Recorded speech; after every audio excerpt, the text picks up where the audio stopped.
¿Alguna vez has sentido que tu vida es como una app que se crashea cada vez que intentas actualizarla? Bienvenido, este episodio es para ti. Hoy no te traigo soluciones mágicas, pero sí una mirada más humana cuando sientes que todo se está yendo por un barranco, incluyéndote. Soy Miki, psicóloga y humana, y también he tenido esos días en el cual siento de que mi propósito está en modo avión. Hoy en Brillamos desde adentro hablaremos sobre esos momentos de la vida que se siente que todo se está desarmando, pero hablaremos también de cómo armarla o construirla nuevamente sin sentir que nos estamos perdiendo en el proceso o fingiendo que todo está bien. Cuando estamos en crisis, el sistema nervioso se pone en alerta máxima. Liberamos cortisol, que es la hormona responsable del estrés, que estoy segura que cualquier persona hoy día sabe eso. También la amígdala cerebral se activa, que es responsable de la alerta emocional que nos hace sentir miedo, y el lóbulo prefrontal, que es el responsable de tomar decisiones lógicas, te dice como que aquí yo no me meto, gordis, arregle usted su problema. Y el resultado, caos emocional, más pensamientos catastróficos, más ganas de meterte debajo de una manta y no salir más nunca. Chao, se te quiso, bye. Hay situaciones de la vida que nos desestabilizan porque son muy dolorosas, no solamente porque estamos perdiendo algo o alguien, sino porque nuestro sistema de creencias se ve cuestionado. Nos empezamos a preguntar quiénes somos sin esa persona o sin eso que estamos dejando atrás. Y ahora te voy a dar algunos ejemplos porque sabes que me encanta dar ejemplos para que entendamos muy bien la información. Una situación que sin duda desestabiliza emocionalmente es perder un trabajo, porque no solamente estás perdiendo esa parte que te genera ingresos, es perder rutinas, reconocimiento, estructura y empiezas a cuestionarte, ¿valgo menos ahora que no produzco? Y es brutal cómo en el sistema en que vivimos, nuestro entorno, vincula el éxito con el rendimiento. Y es por eso que cuando perdemos un trabajo, no solamente nos estamos enfrentando al desempleo, sino también a un golpe durísimo en la autoestima y a tu identidad profesional. Y otro ejemplo sacado de casos de mujeres y hombres también. Perdón, ese es un show que dan en Venezuela en los años 2000 que era súper intenso, era mexicano, pero eran tramas intensas.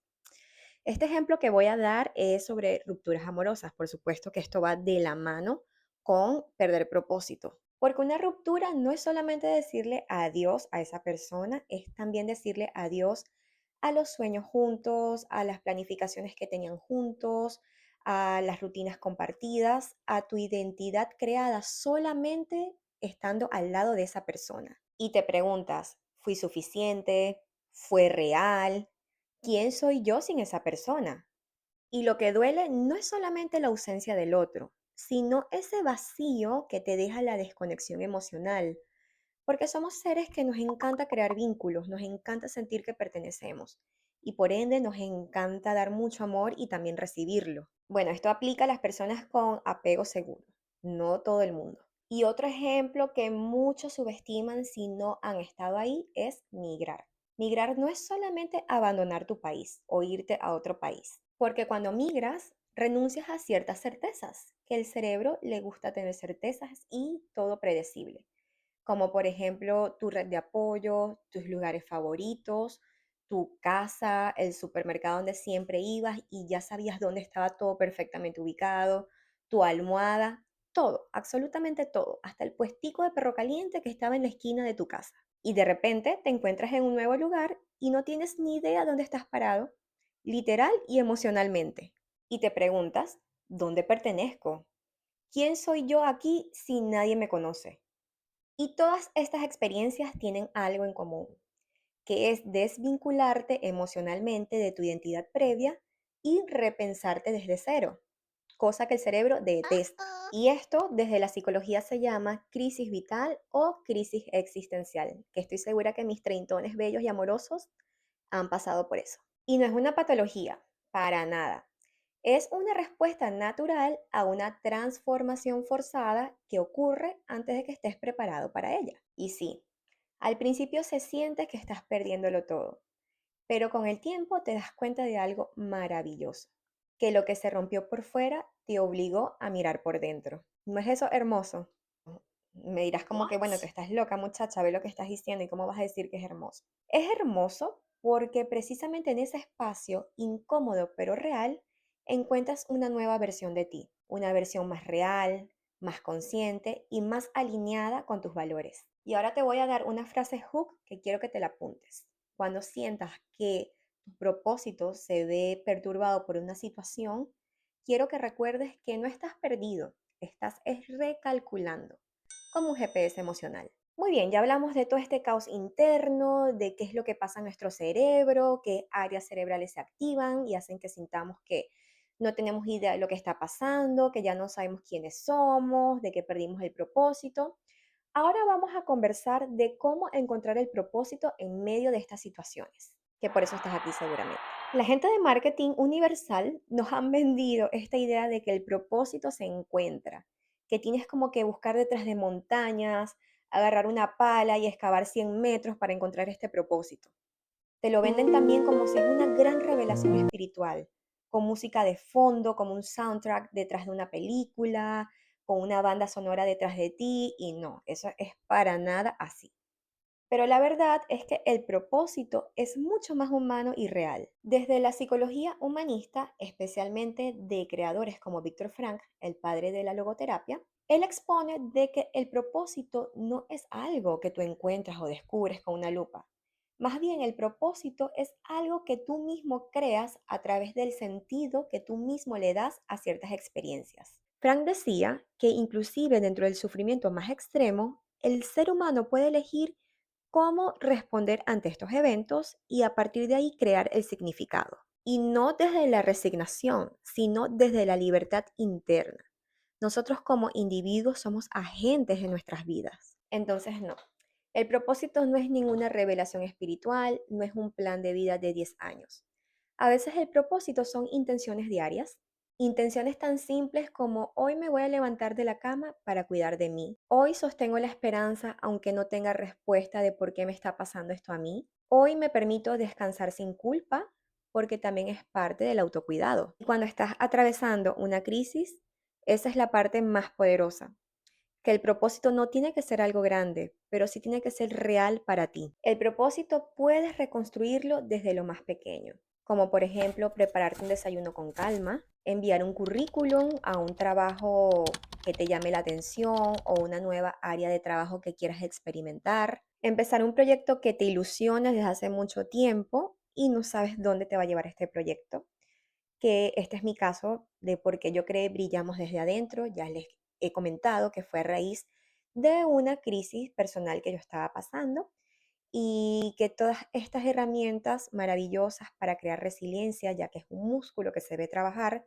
me han funcionado muy bien y también a otros en los cuales he acompañado a crear resistencia ante eventos que sean perturbadores para su salud mental y por eso decidí crear este espacio maravilloso para que, bueno, siempre todas estas herramientas y palabras motivacionales estén presentes cuando los necesiten.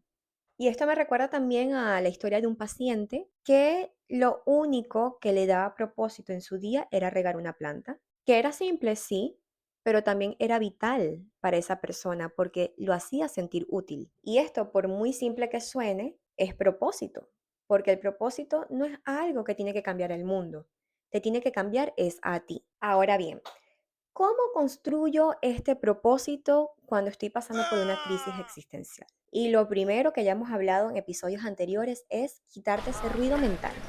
Ese bla, bla, bla, bla, bla, bla en tu mente te lo tienes que quitar. ¿Y cómo quito todo ese ruido mental? Pues creando anclas emocionales. Porque cuando todo parece derrumbarse por fuera, necesitas algo que te sostenga por dentro. Algo que nos recuerde que, aunque no podamos controlarlo todo, sí podemos controlar algo que nos regule emocionalmente dentro del caos. Y eso, desde la psicología, lo llamamos anclajes sensoriales o anclajes emocionales. Los anclajes emocionales son acciones, personas, rutinas, lugares, lo que tú quieras, que actúen como puntos de estabilidad cuando el sistema nervioso está en modo supervivencia. Ahora te voy a dar algunas técnicas de anclaje emocional que sirven muchísimo para regular el sistema nervioso cuando está desajustado por una situación. La primera técnica es la respiración diafragmática, que ya la hemos mencionado anteriormente, pero es que es demasiado poderosa, de verdad que sí. Porque tú al respirar profundamente activas el sistema nervioso parasimpático, que es el que le da esta señalización al cerebro de decirle tranquilo, todo está a salvo. Cuando estamos estresados, se activa el sistema simpático y el parasimpático es el que relaja. Entonces, por eso es importante esta respiración y además tiene unos tiempos específicos. Por ejemplo, respiras profundamente durante 6 segundos, retienes en 7 y 8 y sueltas en 9. Y vuelves a repetir esta secuencia por 5 minutos, 4 minutos, lo que a ti te apetezca. Pero el resultado va a ser maravilloso. La segunda técnica es un anclaje sensorial, que es un grounding súper rápido, ya que es prácticamente como portátil esta técnica. Y no solamente nos va a ayudar a calmar la mente en medio del caos, sino en esos episodios que tengamos mucha ansiedad y que nuestra mente vaya a 1000 por horas. Y es súper fácil esta técnica porque se basa en concentrarte en tus 5 sentidos: la vista, el olfato, el gusto, la audición y el tacto. Entonces te vas a enfocar en 5 cosas que puedas ver, luego 4 cosas que puedas escuchar en tu presente, en tu mismo ambiente, 3 cosas que puedes oler mediante tu olfato, 2 cosas que te produzcan texturas como por ejemplo la media de tu pie, o una sensación como una brisa sobre tu cuerpo. Y la última es el gusto. Saboreas un poco tu boca, a qué sabe, no sé, tu boca si bebiste café, a lo mejor tienes un sabor a café, si recién te cepillaste los dientes, tienes un sabor a menta, y eso te va a permitir a ti crear un grounding o enfocarte en tu presente. El tercer ancla emocional o sensorial es encuentra a tu persona ancla. Hay personas que tienen un don maravilloso de que cuando estamos con ellas nos sentimos automáticamente como seguros o como que es un bálsamo para el alma en momentos de crisis. Y es que estas personas no están para resolverte la vida, simplemente con escucharte sin juzgarte ya lo hacen todo. Y la última ancla que te voy a mencionar hoy va a ser el ancla simbólica.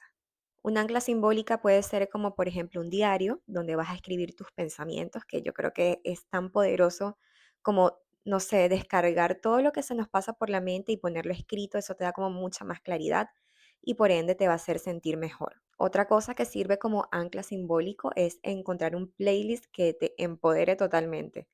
Yo por lo menos ahora mismo estoy enamorada de una artista que se llama Monita, que la descubrí gracias a una amiga, Angela I Love You, y cada vez que escucho sus canciones de verdad me empodera demasiado y eso como que me motiva a seguir adelante. También un mantra escrito en una nota adhesiva o en un lugar donde tú veas a diario con una frase que te recuerde que no estás mal. Estás simplemente en un proceso donde estás redescubriendo tu identidad. Todas estas anclas no es que te van a solucionar el problema, pero sí te bajan el cuerpo y rompen un poco ese colapso mental que puedas estar atravesando precisamente por la crisis existencial. Y lo más importante es que te dan un espacio para que tú puedas pensar, sentir y decidir desde un lugar más seguro. Porque a veces lo único que necesitas es saber de que no estás en un peligro real. Simplemente estás reconfigurando tu vida. Lo segundo que debes de hacer cuando quieres construir tu propósito en medio del caos es darle sentido a través del lenguaje. Puede sonar simple, pero es la base o el core de la terapia cognitivo-conductual, ya que tus pensamientos no solamente narran tu vida, sino que la moldean. En la terapia cognitivo-conductual decimos que lo que pensamos generan emociones y esas emociones al mismo tiempo generan conductas. Por ejemplo, no sientes miedo solo porque hay una amenaza real. Sientes miedo porque interpretas que lo que te está pasando es una amenaza real. Ya, y sé que esto suena un poco como quién nació primero, el huevo o la gallina, pero es que es realmente así. A veces sentimos un estrés y un miedo y un agobio por una situación que solamente estamos creando en nuestra mente. Pero es que el cerebro no distingue de lo que te estás imaginando o está en tu cabeza a una amenaza real. Por ejemplo, si te dices en tu cabeza, yo no tengo futuro, tu cuerpo lo siente como si es un peligro, como si está en un peligro real. Y entras en modo bloqueo y así como vas a tener ideas positivas, ideas grandiosas, ideas que te ayuden a construir tu propósito en ese momento que más lo necesitas. Pero ahora si te dices, no sé qué viene más adelante, pero estoy segurísima que voy a poder con eso. Y este cambio de palabras, el cuerpo lo recibe totalmente diferente. ¿Ok? Y sigue habiendo incertidumbre, eso no va a cambiar la situación, pero hay agencia. Y esta agencia te da una dosis de calma, de posibilidad y también de que eres capaz de lograr cualquier cosa. Y eso a nivel neurológico marca una diferencia tremenda. Se desactiva la amígdala, que como vimos en el bloque anterior, se activó por una amenaza y es lo que te hace sentir miedo. Y se vuelve a reactivar el lóbulo frontal, buenas noticias, que es la zona del cerebro que nos permite pensar con claridad, planificar, ejecutar, porque en un momento de la ruptura de tu estructura mental, bien sea del área laboral, emocional o migratoria, como vimos en los casos anteriores, lo que más necesitas no es tenerlo todo claro. Lo que necesitas es tener un diálogo interno que no te hunda más. Y eso se practica, no es magia y tampoco es positividad tóxica, que detesto ese término. Es sencillamente neuroplasticidad, es cambiar de patrón mental, ya que estás cambiando el modelo como te hablas y por lo tanto estás cambiando cómo te sientes, porque estás creando emociones que te sostienen y no que te hunden. Y ahora quiero que te apuntes unos mantras poderosos para darle amor a esa neuroplasticidad en medio de una crisis. En lugar de decir no puedo más, cámbialo por hoy me cuesta, pero estoy avanzando poco a poco. En lugar de decir esto es un desastre, cámbialo por esto es una transición, no el final. Y en lugar de decir nunca voy a salir de esto, cámbialo por aún no veo la salida, pero estoy caminando. Y mi recordatorio final para cerrar esta sección es, como te hablas no va a cambiar tu realidad, pero sí va a cambiar cómo la vives. Y muchas veces ese cambio de perspectiva es lo que te permite seguir avanzando.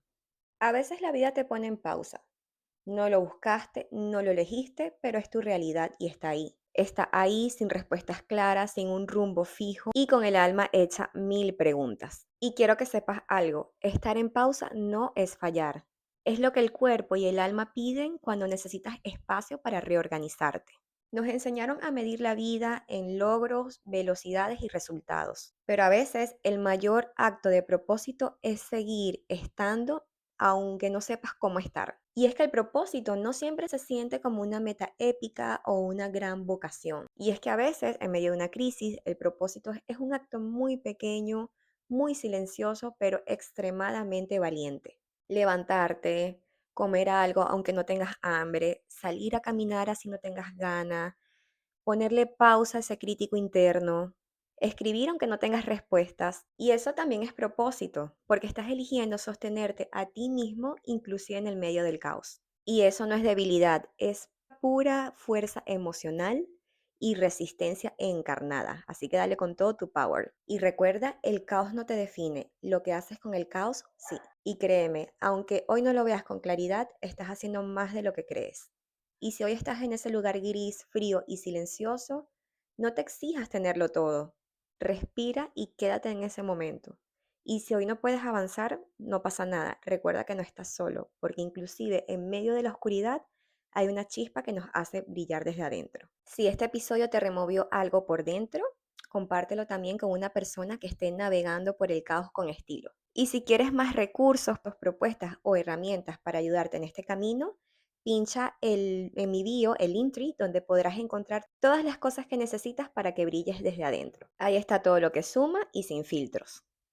También quiero dejarte algunas preguntas para que me las respondas en los comentarios. Quiero saber más sobre ti, qué ha sido lo que te ha ayudado a transitar en una crisis y también qué contenido te gustaría ver más adelante.